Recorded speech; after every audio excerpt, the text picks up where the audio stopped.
Bismillahirrahmanirrahim. Assalamualaikum warahmatullahi wabarakatuh. Hamdan dan syukranillah, amma ba'du. Perkenalkan, saya Hilma Agdia, perwakilan dari kelompok 4, akan membahas tentang mini riset yang telah kami lakukan tentang iklim komunikasi di organisasi PBNU. Fokus mini riset kelompok kita hanya di iklim komunikasi yang terjadi di pengurus besar Nahdlatul Ulama. Adapun rumusan masalahnya, yang pertama, bagaimana pola komunikasi terstruktur yang terjadi pada organisasi PBNU ini. Yang kedua, bagaimana model komunikasi di dalam organisasi PBNU ini. Yang ketiga, bagaimana gaya komunikasi dalam organisasi PBNU. Riset yang dilakukan pertama yaitu pola komunikasi yang terjadi di PBNU. Ada 3, yang pertama yaitu komunikasi dari atas ke bawah. Dari atas ke bawah ini merupakan arus pesan yang mengalir dari bagian atas atau pimpinan ke bawahannya. Isi pesannya berupa tugas-tugas pemeliharaan, baik itu tentang kedisiplinan, perintah, kebijakan umum. Salah satu kelemahannya yaitu ketidakakuratan informasi. Kenapa? Karena harus melewati beberapa tingkatan. Pesan yang disampaikan dengan suatu bahasa yang tepat untuk suatu tingkat, tetapi tidak tepat untuk tingkat paling bawah yang menjadi sasaran dari informasi tersebut. Yang kedua yaitu komunikasi dari bawah ke atas. Komunikasi ini dapat berbentuk laporan tulisan maupun laporan lisan. Misalnya seperti kotak saran, pertemuan kelompok, atau rapat-rapat insidensial.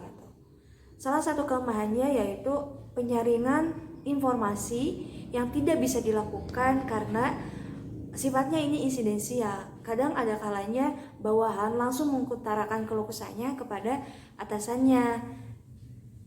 Karena insidensial, jadi ini kurang efektif dan tidak memiliki sasaran yang begitu tepat. Ketiga yaitu komunikasi horizontal. Komunikasi ini merupakan komunikasi sesama tingkatan. Misalnya seperti manajer bagian produksi berkomunikasi dengan manajer bagian pemasaran, atau misalkan kepala bagian keuangan berkomunikasi secara langsung dengan kepala bagian penyaluran misalkan. Nah, kelemahan dari komunikasi horizontal ini merupakan karena ada persaingan, jadi mereka itu hanya fokus pada mobilitas yang tinggi. Nah, ini yang menyebabkan mengganggu komunikasi.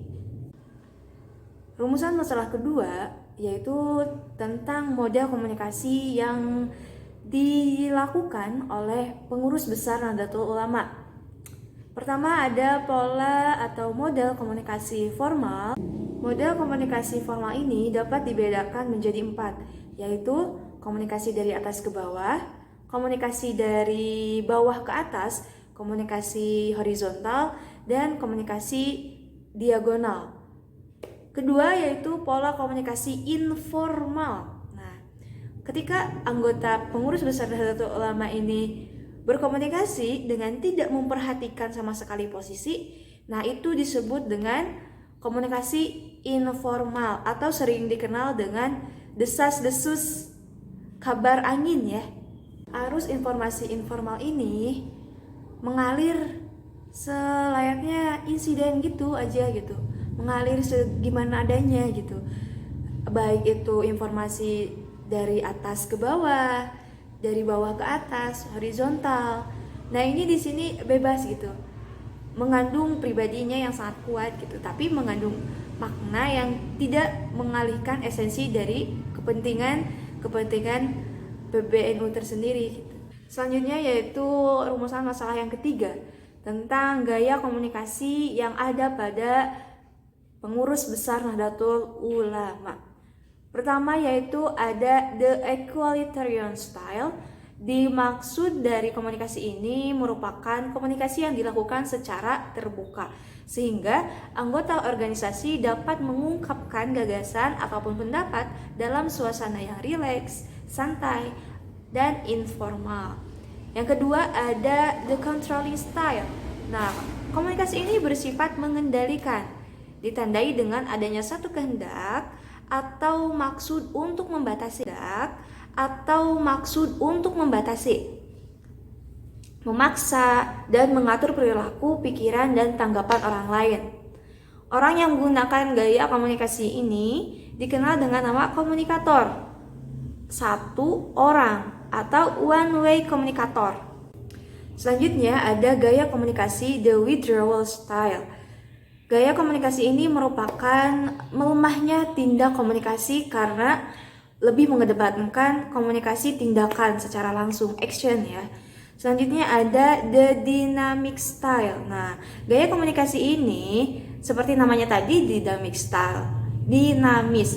Ini memiliki kesan yang agresif karena pengirim pesan atau sender memahami bahwa lingkungan pekerjaannya berorientasi pada tindakan atau action oriented ya. Tujuan utama dari gaya komunikasi ini adalah menstimulasi atau merangsang pekerja, karyawan untuk bekerja lebih cepat. Selanjutnya ada the relinquishing style. Nah, komunikasi ini lebih mencerminkan kepada kesediaan untuk menerima saran, pendapat, masukan, meskipun pengirim pesan atau sender mempunyai hak untuk memberi perintah atau mengontrol orang.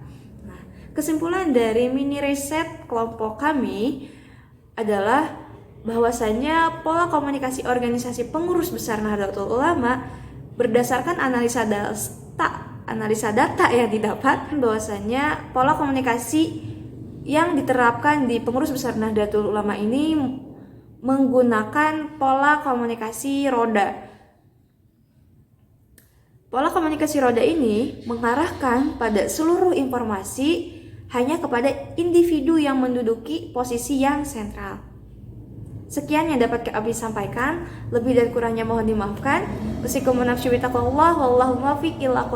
Wassalamualaikum warahmatullahi wabarakatuh.